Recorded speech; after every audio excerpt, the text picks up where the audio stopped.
ನಮಸ್ಕಾರ ಕರ್ನಾಟಕ, ಎಲ್ರಿಗೂ ಸ್ಪೋರ್ಟ್ಸ್ ಅಡ್ಡ ಕನ್ನಡ ಯೂಟ್ಯೂಬ್ ಚಾನಲ್ಗೆ ಸ್ವಾಗತ ಸುಸ್ವಾಗತ ಗೆಳೆಯರೇ ಅಂತ ಹೇಳ್ತಾ, ಯಾರ್ಯಾರು ಮೊದಲ ಬಾರಿ ನನ್ನ ಯೂಟ್ಯೂಬ್ ವಿಡಿಯೋ ನೋಡ್ತಿದ್ದೀರೋ ಹಾಗೆ ಲೈಕ್ ಮಾಡಿ, ಹಾಗೆ ನನ್ನ ಚಾನಲನ್ನು ಸಬ್ಸ್ಕ್ರೈಬ್ ಆಗಿ.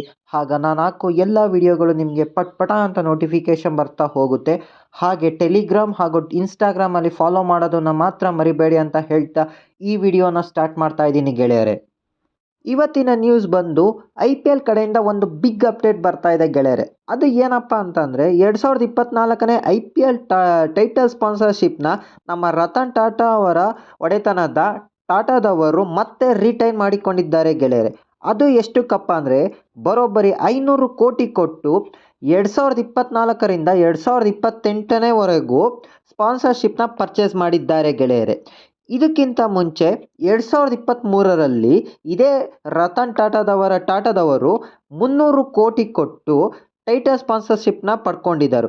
ಆದರೆ ಈ ವರ್ಷ ಇನ್ನೂ 200 ಕೋಟಿ ಹೆಚ್ಚು ಕೊಟ್ಟು ಮತ್ತೆ ಆ ಟೈಟಲ್ ಸ್ಪಾನ್ಸರ್ಶಿಪ್ನ ರಿಟೈನ್ ಮಾಡ್ಕೊಂಡಿದ್ದಾರೆ ಗೆಳೆಯರೆ. ಈ ಟೈಟಲ್ ಸ್ಪಾನ್ಸರ್ಶಿಪ್ನ ಡಿಸೆಂಬರ್ನಲ್ಲಿ ನಡೆಸಿದ್ದರು.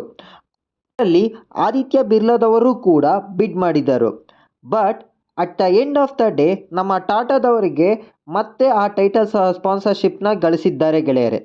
ಇದಕ್ಕಿಂತ ಮುಂಚೆ ಯಾರ್ಯಾರು ಟೈಟಲ್ ಸ್ಪಾನ್ಸರ್ಶಿಪ್ನ ಗೇನ್ ಮಾಡಿದರು ಅಂತಂದರೆ, 2008ರಿಂದ 2012ರವರೆಗೂ DLFನವರು ಪರ್ಚೇಸ್ ಮಾಡಿದರು. ಹಾಗೆ 2013ರಿಂದ 2015ನೇವರೆಗೂ ಪೆಪ್ಸಿ ಅವರು 79.2 ಕೋಟಿ ಕೊಟ್ಟು ಪರ್ಚೇಸ್ ಮಾಡಿದರು. ಹಾಗೆ 2016ರಿಂದ 2019ನೇವರೆಗೂ ವಿವೋ ಅವರು ಸ್ಪಾನ್ಸರ್ಶಿಪ್ನ ಪಡ್ಕೊಂಡಿದ್ರು. ಈಗ ನಮ್ಮ ರತನ್ ಟಾಟಾ ಅವರು 2022ರಿಂದ 2028ನೇವರೆಗೂ ಸ್ಪಾನ್ಸರ್ಶಿಪ್ನ ಗೇನ್ ಮಾಡ್ಕೊಂಡಿದ್ದಾರೆ. ಹಾಗೆ ಓವರಾಲ್ ಆಗಿ 2008ರಿಂದ 2024ನೇವರೆಗೆ ಗ್ರಾಫ್ ನೋಡೋದಾದರೆ, ನಮ್ಮ BCCI ಅವರು ಸುಮಾರು 2,500 ಕೋಟಿಯಷ್ಟು ಲಾಭ ಪಡೆದಿದ್ದಾರೆ ಗೆಳೆಯರೆ ಅಂತ ಹೇಳ್ತಾ ಈ ವಿಡಿಯೋನ ಇಲ್ಲಿಗೆ ಮುಗಿಸುತ್ತಿದ್ದೇನೆ.